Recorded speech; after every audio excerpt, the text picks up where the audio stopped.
Music therapy is not a new age invention, nor a fleeting trend in the vast panorama of healthcare.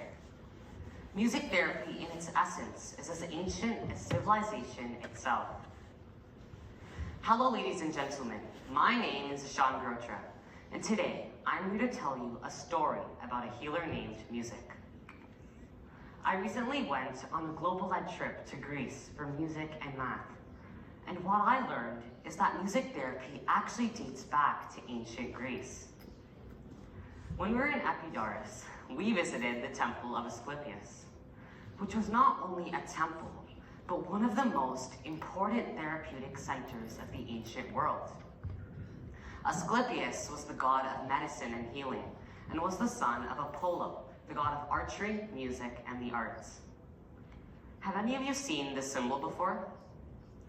Well, it's commonly used in many medical services, including the World Health Organization.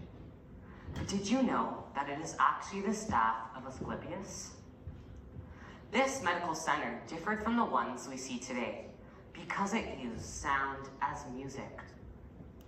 Even Greek philosophers, Plato and Pythagoras, wrote extensively about music and its effects to restore peace and harmony to both body and soul. As a musician and performer myself, I always feel so much better, energized and motivated when I sing a song, sing in a choir, or play in a band. And for those of you out there who sing in choirs or play musical instruments, you can identify with that feeling of fulfillment.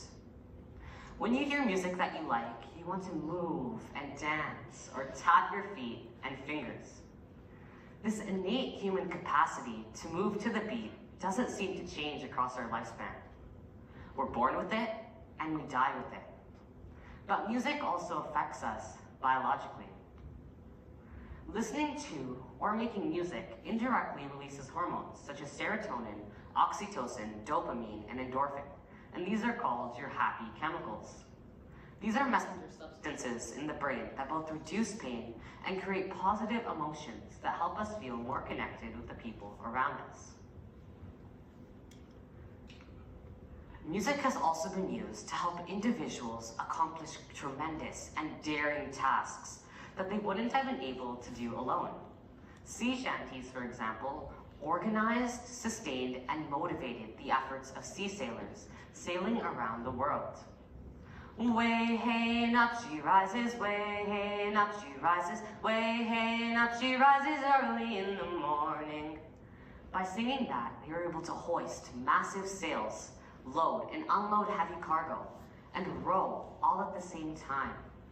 And without the power of rhythmic music, they wouldn't have been able to accomplish all that work, and work would have come to a halt.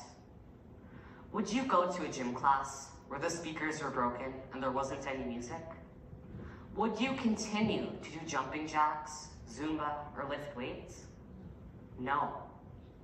There are so many areas in life where people need that motivation, just like the sea sailors did, to maximize and sustain their efforts. On a daily basis, we use music to find comfort, relaxation, and motivation.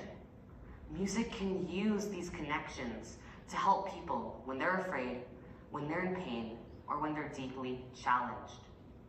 That goes for patients recovering from cardiac rehabilitation, neurorehabilitation, and people's desire for wellness.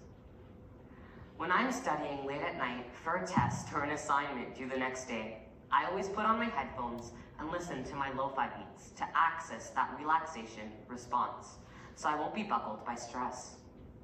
We can do the same for patients preparing for surgery, because a beating, thumping, stressed heart is difficult to overcome with anesthesia, and you need a lot more. Perhaps by coming into the surgery in a relaxed state, individuals require less anesthesia, less pain medication, and have an overall more satisfying experience. We can use music therapy for women who are preparing to give birth, or for spouses who are struggling under the burden of caregiving. Research indicates that music therapists can leverage the structured element of rhythm to significantly improve the walking abilities of individuals with Parkinson's disease, What is Parkinson's disease? Well, Parkinson's disease is a brain-based disorder that causes unintentional or unintended movements such as shaking and stiffness, or difficulty with control and balance.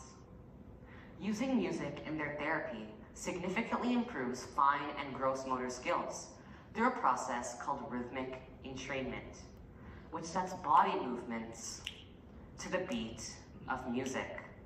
Let's watch this video of a Parkinson's patient using music to significantly improve his walking abilities.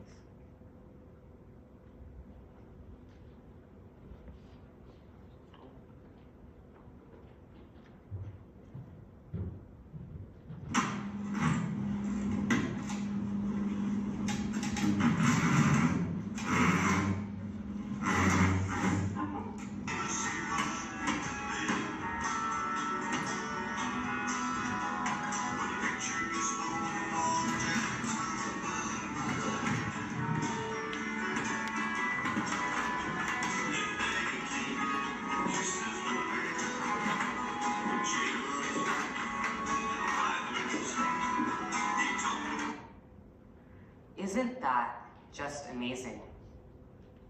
Music therapy is an effective tool that should be more widely embraced within the medical field. But perhaps music therapy is most important.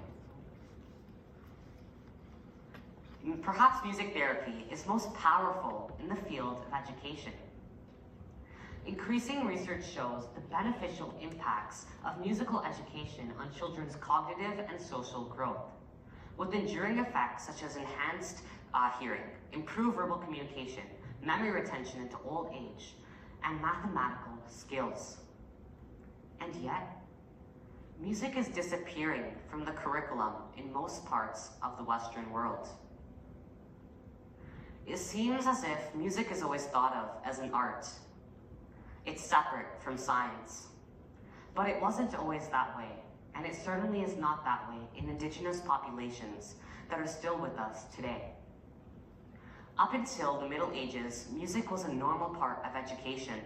It was taught alongside arithmetic, astronomy, geometry, and mathematics. If you had a time machine and you could go back and ask Leonardo da Vinci whether he was a scientist or an artist, he wouldn't have understood that question, because in those days, they weren't thought of as separate entities. They were all part of what we know as the natural philosophy.